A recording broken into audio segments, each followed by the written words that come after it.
Welcome to the original Gangsters Podcast. I'm your host, Scott Burnstein. Today, we are going to discuss some breaking news out of Canada, and we're going to let you know what the current prevailing theory in law enforcement and from my sources on the street is regarding the murder late last month of Niagara Hells Angels motorcycle club boss Craig Truck McIllquum, who was gunned down on April 29th in Burlington, Ontario. He was leaving a meal with his family at a Mandarin Chinese buffet restaurant. He's from Oakville, a part of the Halton region in the Toronto suburbs, but for the last, better half of the last decade, he has been the number one shot caller in the Niagara Hells Angels. He is also, according to our sources, a protege of Walter Nugget Stadnik, the godfather of all Canadian biker affairs, the Hamilton-based Hells Angel national president, a legend, a living legend, a guy that a generational type leader, thrives in the shadows, has been personally responsible for expanding the Hells Angels brand across the country over the last 40 years or so, has been president in the country, the top of the top Hells Angels boss in Canada since 1988. Truck McIllquum came up through the ranks of the Hells Angels as Walter Nugget Stadnik's bodyguard and driver, head of his security, before taking power in the Niagara chapter. We'll get into some of the politics around Niagara and Hamilton and how that crew in that region came to be and what the power structure is like. But here's what we're hearing. That McIllquum was murdered because of a dispute that he's having with the Sederno group, the Ndrangheta, the Calabrian Mafia in Toronto. This is a group we know that he's been connected to in the past. Back in 2019, when he was indicted in Project Hobart, the ultimately doomed Project Hobart case files in that, law enforcement documents, prosecutorial allegations linked both McIllquum and current Montreal Hells Angel power, Teflon Rob Barletta, to the Figliomini crew within the Sederno group. Sederno group is led by, maybe the most powerful Italian godfather. Definitely, I would say in line, on par with Leonardo Rizzuto up in Montreal is Jimmy DiMaria in Toronto, who is the boss of the Sederno group. And what we're being told is informants are alerting law enforcement, and we're talking to some guys on the street and in law enforcement. And right now it appears that this is what is most likely the motive behind Truck McIllquum's slaying. And it was very public. Like I said, it was done when he was leaving a family meal. McIllquum has a reputation of being very well liked, very respected, a guy that, although very intimidating in his, the way that he presents, that's how he got the nickname Truck. He's a guy that's known to have a big heart. He's not known to be a ruthless motorcycle club boss, more in the mold of his mentor Nugget, as somebody that is more stealth than a sociopath. And McIllquum is a guy that, by working with Nugget, had connections all over Ontario, Quebec, Manitoba, Alberta.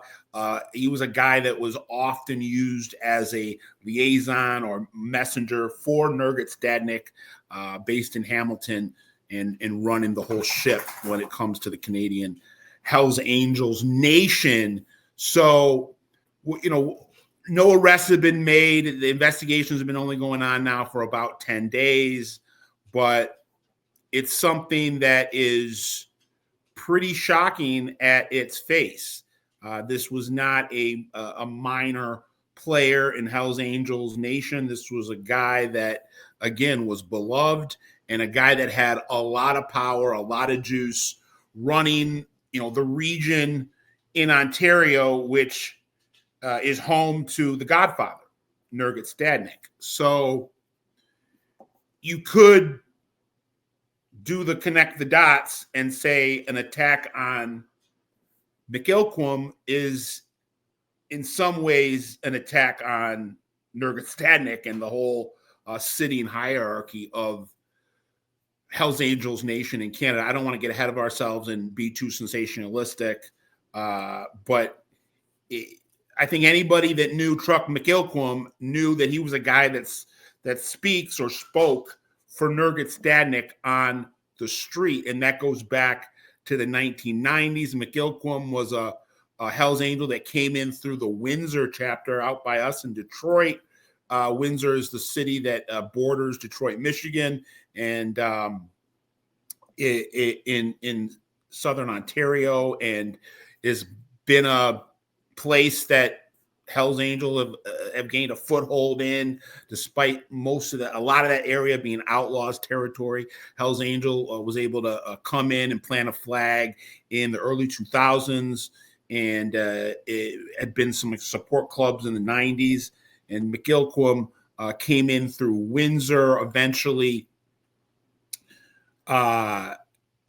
transferred from the Windsor Hells Angels chapter to Niagara. Now, the Niagara chapter, territory-wise, is Hamilton is a part of Niagara. Stadnik, when he came into the Hells Angels in the early 80s, I believe he patched in 82. Despite being from Hamilton, Nergit Stadnik was always reticent to put a chapter in Hamilton. I'm sure there are a lot of tactical reasons for that. But even as he pushed even though under Nergit's leadership, the Hells Angels pushed further in to Ontario, unseating the Outlaws as the number one club in that area. He still, and the Outlaws had a big presence in Hamilton. He never put a chapter, still hasn't put a chapter in Hamilton. Hamilton is a part of Niagara, but because that's in Nergit's neck of the woods, he has a lot of sway. Not just obviously of 81 coast to coast and in Canada being the national boss, but that's pretty much his home chapter, even though he patched into the Montreal Hells Angels in 82. He's a guy that Nergit, like McIllquum, or McIllquum learned from Nergit how to politic, and Nergit is really the consummate biker politician, a guy that went on a campaign of expansion, getting the okay from the Montreal mother chapter to go out and plant flags all across Canada. And he went to Alberta, and he went into Manitoba, and he went into Ontario, conquered Toronto in the early 2000s, Saskatchewan. Not sure how much he had to do with British Columbia. That chapter was founded in 83, and Nergit had only been a Hells Angel at that point for a year. But nonetheless, Nergit was somebody that brought a lot of cachet to the brand when he eventually made his way in. Originally, and we're going to have a video coming out in the next couple of days about the history of the Ontario Hells Angels and a little bio on Nergit, so I don't want to get too far down that rabbit hole. But He came from the Wild Ones and the Cossacks, and kind of recruited himself into the Hells Angels, and then really remolded it in his image. But Craig McIllquum was Nurgit's guy, and Nurgit, when he was doing a lot of this politicking, going around the country earlier in his reign, we're talking, let's say, 30 years ago, 25 years ago, you had McIllquum watching his back. So this is no small, drop in the bucket or blip on the radar. This is a major murder investigation that is on, with a full all hands on deck approach by law enforcement, both local Ontario law enforcement and the RCMP. He was very close to Rob Barletta. We're told that he was somebody that was in the good graces of Marty Robert, the visionary Montreal boss, the kind of Nurgit 2.0, a guy that's taken a lot of what Nurgit did and making it transcontinental, transnational, and going around the country and building stronger ties for the Hells Angels, or I should say, going around the nation, going around the globe, and taking what Nurgit did throughout Canada and expanding, innovating, vertically integrating, evolving in all the markets that they have, the 60 countries that they're in, the 600 chapters that they have.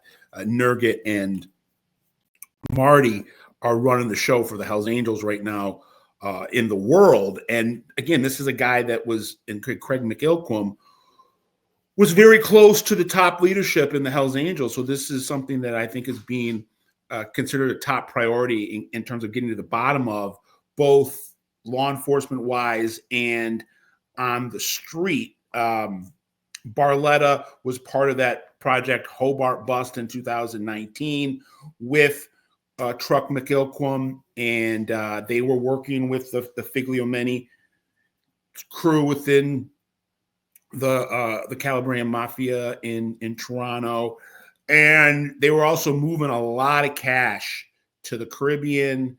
Part of that investigation showed that, and we're talking about how many major iconic Hells Angels that Truck McIllquum was directly connected to. Part of the 2019 bust, we saw that he was meeting pretty frequently with Sam Cazetta and Sky Langlois, the guys that run the South Mother chapter for the Hells Angels, and that Cazetta was helping Barletta and McIllquum, according to the indictment in 19, move somewhere between $5 and $10 million from a stash house that they had, and how they were going to get that cash over to the bank accounts in the Caribbean. So, you're talking about guys that are making moves at the highest of levels in the Hells Angels and in the biker 1% world throughout the world. So this is again, this is something that everybody is taken very seriously. We know that McIllquum took the Niagara chapter from Barletta. Barletta ends up going to, he had been the boss of Niagara. He was boss of the London chapter. He was called to Montreal by Marty Robert in the last 4 or 5 years. And we also know that the last time a Niagara Hells Angel was killed, it planted the seeds for the war with the Rizzuto mob. And we're talking about Dirty Diaz, who was the Niagara Hells Angel, gunned down in 2019, in the spring of 19, and that really primed the ground for the war that erupted a couple years later. What we're told is that Hells Angels had blamed the Rizzuto mob for not going through the proper channels. They accused Dirty Diaz, who was a guy that was lower level guy, just a collector, just an enforcer, but somebody that was very well liked by the leadership, Rob Barletta, Nurgat Stadnik, and those guys. And that the Rizzutos thought that he was skimming from joint rackets that were being run by the Rizzutos and the Hells Angels, and they took it upon themselves to send a crew, a hit crew, that a lot of people tie to the Arab Power mob, Arab Power crew, that do farm out jobs for everybody. They're equal opportunity, they're mercenary types, and they came down in March. A hit team from Montreal came down 2019, killed Dirty Diaz. Most of that hit team was convicted. And just to kind of bring everything around to right now, in terms of the drama that's been in the Niagara chapter that started in spring of 19 and is now popped right back up now in the spring of 2025, 6 years later. The alleged getaway driver, Mark Issa El Khoury, who was acquitted of the charges in the Dirty Diaz hit in the spring of 23 and then murdered in December of 23. A lot of people believe as retribution for his participation in the Dirty Diaz hit. The two hitmen in his murder were indicted and arrested in the last couple of days, and we'll keep you updated on that. But the Niagara chapter, and we'll get more into this in the history that we're going to release about the Ontario Hells Angels and the history of them in the coming days. The Niagara chapter is a rough and tumble group. This is a group whose roots, go back to Skinny Ward, who was a drug kingpin, basically, not a biker that Nurgat grew very fond of and brought into the Hells Angels, and his whole crew became the first Niagara Hells Angels chapter, and they were more gangster than biker. So that's always been the attitude and the reputation of the Niagara crew, that this is a tough bunch, a group of guys that are not to be, don't test these guys, the fuck around and find out type. And it was embodied by guys like Skinny Ward, Rob Barletta, and Truck McIllquum, who really were, they were the best of both worlds in terms of old school and new school biker types. And they were able to deal with guys, or Barletta still is, able to deal with guys from different generations and kind of bridge that gap and take the best of what it means to be a biker in the 2020s and mix it with what it meant to be a biker back in the day. And that's a pretty, lethal combination in that world, and something that makes you a commodity. And that's what Truck McIllquum was. That's what Rob Barletta is. And it is, it's very representative of what the Niagara chapter is. So we'll be keeping an eye on everything that goes on with this investigation. But Truck McIllquum, 55 years old, Niagara Hells Angels boss, gunned down April 29th. Investigation is in full swing, and we are reporting here at Gangster Report that, or I should say at Original Gangsters Podcast and our companion web magazine, the Gangster Report, we're reporting that the Calabrian Mafia, the Ndrangheta, the Sederno group are being looked at as the top suspects in this murder, and that the motive had to do with joint rackets that were being run or are being run between the Sederno group and the Hells Angels, and related to bookmaking and narcotics and allegations of monies that were owed and not paid or came up missing, or people that were being edged out of certain deals. And people, what we're told, the crux of the investigation right now is that Truck McIllquum had developed enemies within this group of the Ndrangheta in Toronto that he was doing business with, and they targeted him and murdered him last month. We shall see. Original Gangsters Podcast. Please like, share, and subscribe. I'm Scott Burnstein, OG Pod, Gangster Report, uncovering the underworld, one city, one region, one country at a time. We'll see you next time.